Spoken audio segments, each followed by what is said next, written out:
Hello everyone, how are you all? I hope you guys are doing well. So guys, welcome back to our channel and start करेंगे अपना आज का session. तो आज के session में हम लोग डिस्कस करेंगे एज यूजली आपके UGC नेट JRF एग्ज़ाम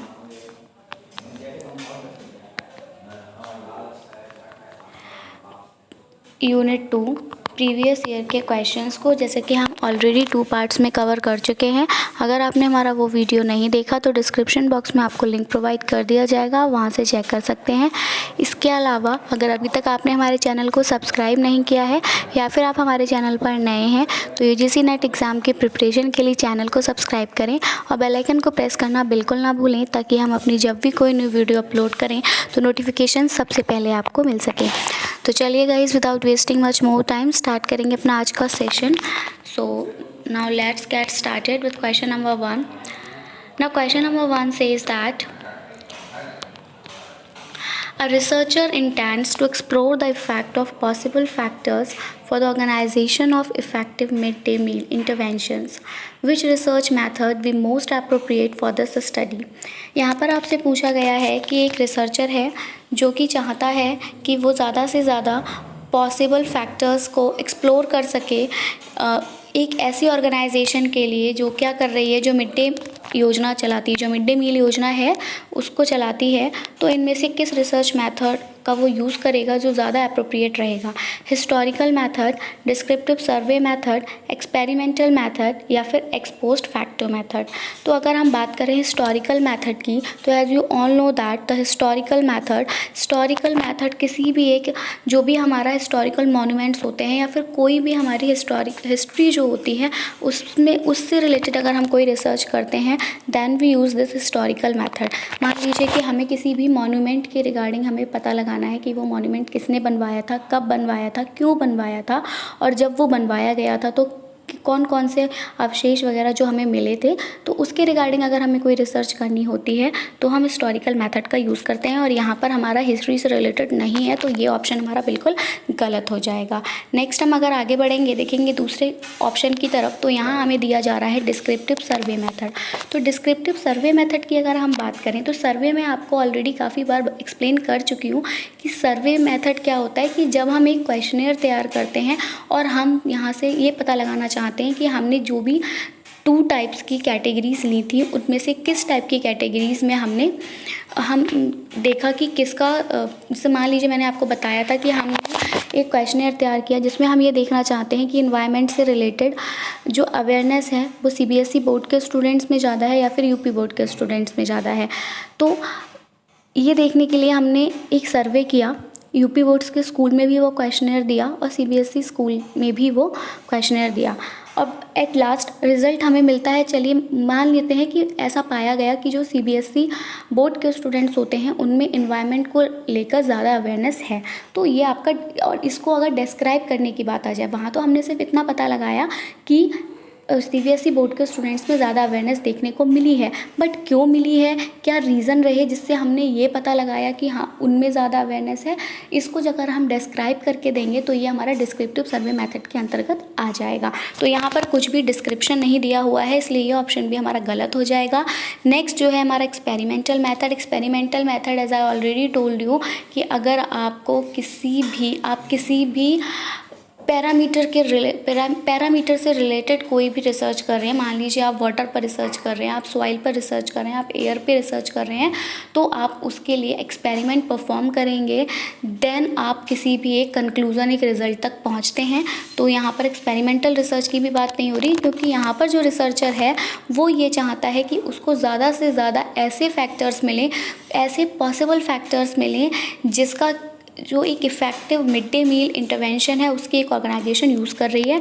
तो जब हमारे तीनों ऑप्शन गलत हो जाएंगे तो सिर्फ एक लास्ट ऑप्शन बचता है, that is x post facto method.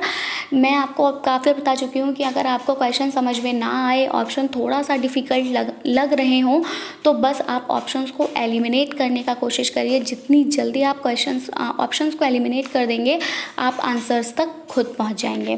Clear. Next Hindi में देखेंगे सेम क्वेश्चन।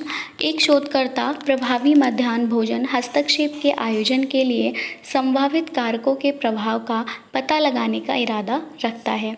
इस अध्ययन के लिए कौन सी शोध पद्धति सर्वाधिक उपयुक्त होगी? ऐतिहासिक विधि, वर्णनात्मक सर्वेक्षण विधि, प्रायोगिक विधि या फिर कार्योत्तर विधि? तो यहाँ हमारा जो करेक्ट आंसर जाएगा that goes with option number 4, that is कार्योत्तर विधि।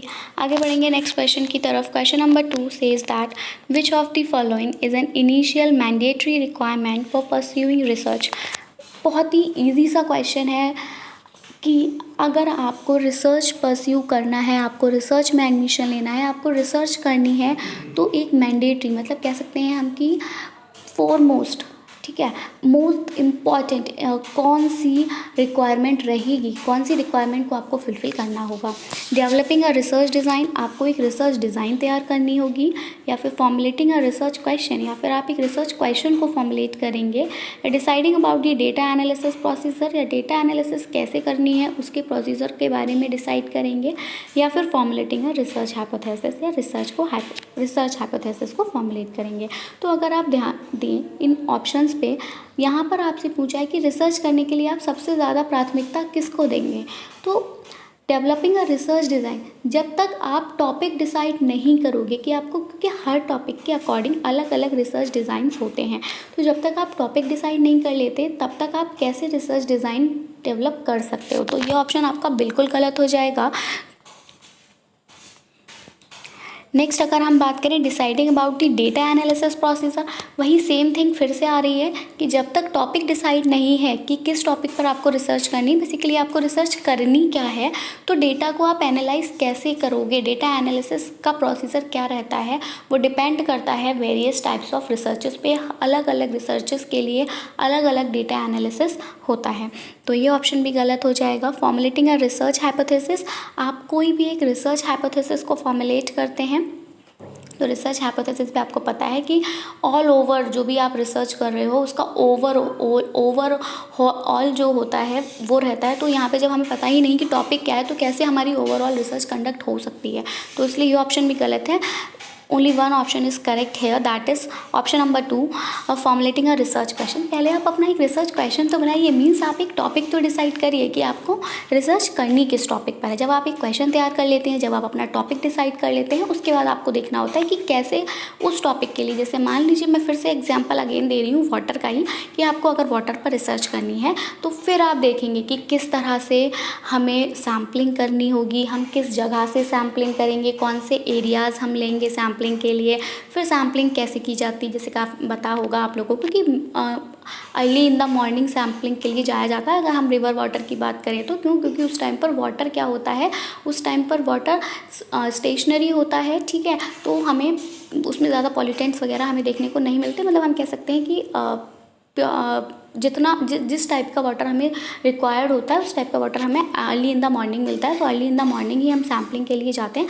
फिर दूसरी बात आ जाती है कि आपको ये भी देखना है कि सैम्पलिंग करनी कैसे होती है। तो वाटर को जो वाटर होता है उसको आप बॉटल में फिल करते हैं, लेकिन आप ये ध्यान रखते हुए फिल करते हैं कि जब आप बॉटल में वाटर फिल कर रहे हो तो बॉटल में बबल्स ना आए। तो इस टाइप की कुछ छोटी छोटी रहते हैं आपकी थिंग्स, तो उनको बाद में आप डिसाइड करते हो, लेकिन पहले आप डिसाइड करते हो कि आपको टॉपिक लेना क्या है, क्या क्वेश्चन आपका है। जैसे कि वाटर की ही रिसर्च में डिफरेंट टाइप्स के क्वेश्चंस लेते हैं कि हमें चेक करना है,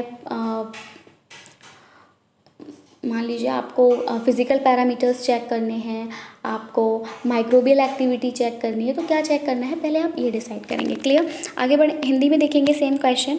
अनुसंधान को आगे बढ़ाने के लिए निम्नलिखित में से कौन सी प्रारंभिक अनिवार्य आवश्यकता है? अगर आपको अनुसंधान आगे बढ़ाना है तो आपको प्राथमिकता किसको देनी होगी?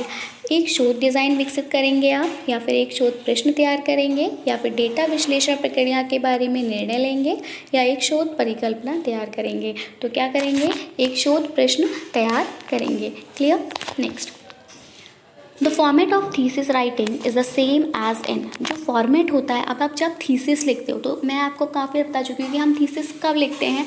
थीसिस मीन्स कि आपने जो भी रिसर्च किया, आप अपने पीएचडी में बहुत सारी थीसिस लिखते हैं, तो उसमें आप क्या करते हैं कि आपने जो आप थीसिस लिखते हो उसका फॉर्मेट करता है कि कोई भी चीज़ जो हम लिखते हैं आपकी, अगर हम राइटिंग स्किल्स की बात करें तो वहाँ पे हमें डिफरेंट फॉर्मेट्स देखने को मिलते हैं। लेटर ले लीजिए, एप्लीकेशन ले लीजिए, हर किसी में हम फॉर्मेट फॉलो करते हैं।